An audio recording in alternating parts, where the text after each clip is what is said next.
Welcome back, nerds. Fino here with a guide for a servant that people have been waiting for since year 1. It's Larva Tiamat. She's a limited 5-star alter ego introduced in the lead up to Lilim Harlot, and her banner started a day earlier than I was hoping. But what can you do? Roll for Tiamat? Well, let's see if that's a good idea. First up in Tiamat's skill set, we have Eye of the Blue Star. This is your priority skill to level as it's a 50% battery. It also comes with a pair of very interesting one-turn debuffs. It's an AoE crit chance debuff with 100% magnitude and a heal block too. Locking enemies out of both for a turn is pretty cool. Next we have Eye of the Red Star. It's an attack and buster buff that comes with debuffs, an inconsistent stun, and a 3-turn curse. The magnitude on that curse is a nice 2k, which can be enough to get you around certain guts effects. Enemies will simply die at the end of their phase. With a buster and attack combo, all Tiamat needs now is an NP damage buff and she'll have the standard trinity. That's where Sea of the Azure Star comes in. It's a 1.5k party heal, flat 10% party charge, and single turn NP damage buff. What's up with these pathetic magnitudes though? And why should you max it out anyway? Believe it or not, this is your second highest priority, and that's because of that little number on the bottom right. You're not going crazy, that's a 2-turn cooldown. What this means is that every time you use Coinskaya's battery on Tiamat, this comes off cooldown, and you can easily stack it multiple times in a single turn. Better yet, with the cooldown reduction of pen skill, something we'll get down the road, this thing is on a 1-turn cooldown for its first use, meaning it'll be back on the next turn. On release, this is the lowest cooldown skill in the game, but it'll eventually be overtaken by Haku no Kishinami, who has a 0-turn cooldown they can spam as long as they have the charge to do so. Tiamat's noble phantasm is Namu Duranki. I probably said that wrong, but what are the Sumerians gonna do about it?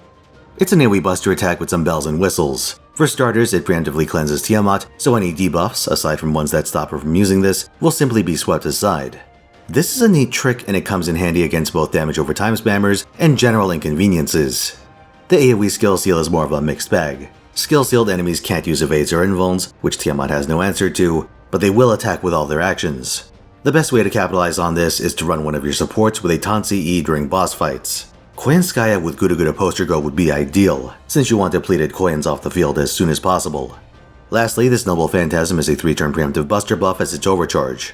Realistically, you won't be using this above OC1, but that ramping effect is very nice, and it'll help compensate for some of the quirks of Tiamat's playstyle. Here's the big upside. Because of Sea of the Azure Star, it's actually possible to run Tiamat with Black Grail and still 3-turn farm.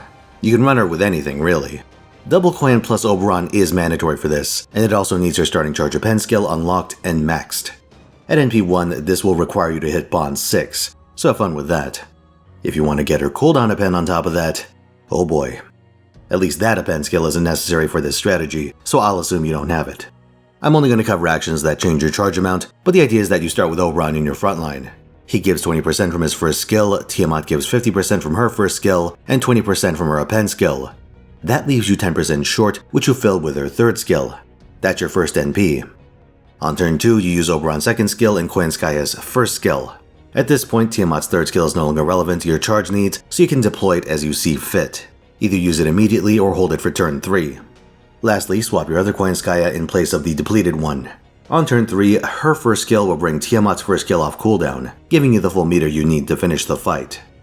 One important thing to note about this setup, and Tiamat teams in general, is that you don't need to hold all your resources for turn 3. If multi-stacking on turn 2 gets you a more consistent clear, you should do that. Because of a ramping buster buff, you'll make up some of the damage you lose along the way. Tiamat is, on paper, the hardest hitting of the AoE alter egos, but this is only accounting for neutral damage. Khazra Drop has a very easy way of scumming out a win in this contest, and many others have specialized damage they can use to get a leg up on Tiamat. In fact, this lack of any kind of anti-buff stands out as a major weakness. Right now I see Tiamat as falling into a particular box, that of the Destroyer of Trivialities. You see a node and you don't want to worry about class or composition, you just throw the same team at every problem until you encounter enough resistance to run something specialized. AKA I started the event on the last day and I'm in deep shit. Tiamat's ability to run any craft essence and ignore the quantity of enemies is quite useful for this purpose. But you may have noticed a problem. Unlike other Destroyers of Trivialities, alter egos are stuck with pretty onerous class interactions. Losing half your damage to the 3 common knight classes undercuts a lot of that convenience. Moon Cancers like Arquade and rulers like Summer Melusine only have one bad extra class matchup and can otherwise count on consistent neutral damage to power through low IQ nodes. Really, the only advantage that an alter ego has is that they get bonus damage against foreigners. There are a few high difficulty nodes that use foreigner bosses to stop you from running Summer Castoria and Summer Ibuki for literally everything. Against these enemies, working an alter ego into your setup can give you a fighting chance. Or you can just do what I do and throw Kukulkan at those fights. And tragically, it's in those high difficulty battles that Tiamat's lack of an anti-buff really comes back to bite her. Yeah, you could claim Coin Sky as anti-human effect, but every buster attacker can do that. On paper, Tiamat can at least give party charge and NP damage with her third skill, but what you have to understand is that its abusability is directly tied to the resources you feed into her. She needs to be getting cooldown reduction to spam Sea of the Azure Star. And generally speaking, you don't want your AoE component to be sucking up that many resources in a 90++ situation. I've tried to multi-core with Tiamat several times in the past, and while I can't rule out a skill issue, I consistently found that her charge values, class, and damage just don't line up in a convenient way for a multi-core setup.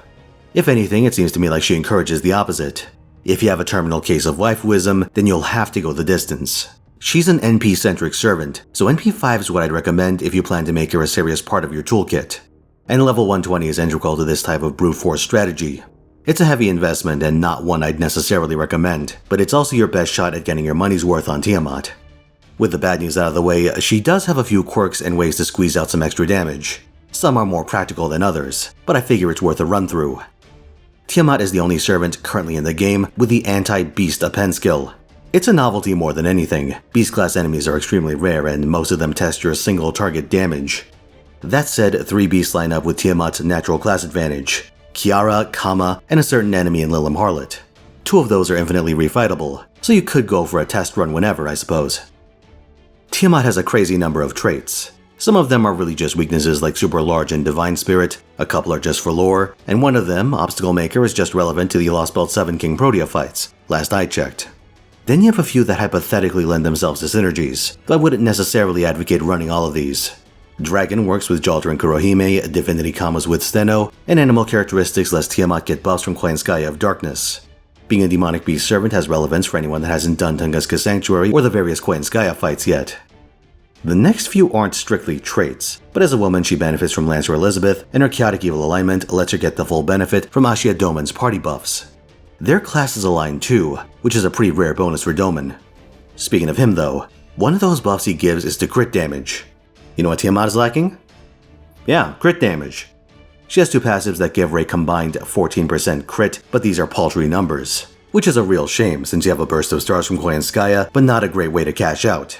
To this end, I'd recommend giving Tiamat crit codes like Mistress of the Heavens. Otherwise, NP damage amplifiers like Dan Brown will have to suffice. Running Tiamat into boss fights is a bit tricky. She has a bunch of tools that could be useful for these situations, but understand that things like Heal Block are mainly good against fights you expect to go long. The thing about Tiamat though is that she lacks any kind of hard mitigation, and her supports of choice don't help on that front either. But there are still ways to capitalize on her utility. For one, Miss Crane can amplify her damage, including a bit of crit support, and then rotate out for more chargers. And her putting out Taunt on Tiamat would be partially mitigated by that spammable 1.5k heal. You can eke out little advantages like this here and there, though again, the lack of hard mitigation means you can't afford many mishaps. Tiamat is ultimately a servant for that section on the Venn diagram where waifu enthusiast intersects with gacha whale. The people that are going to roll in a servant like this have made their minds up years ago. She's neither a meta pick nor an efficiency pick, but those of you with a mind to go the distance can get some value for that commitment. But I will warn you that she tackles what is, in my mind, a solved problem in a class that really doesn't lend itself towards that role.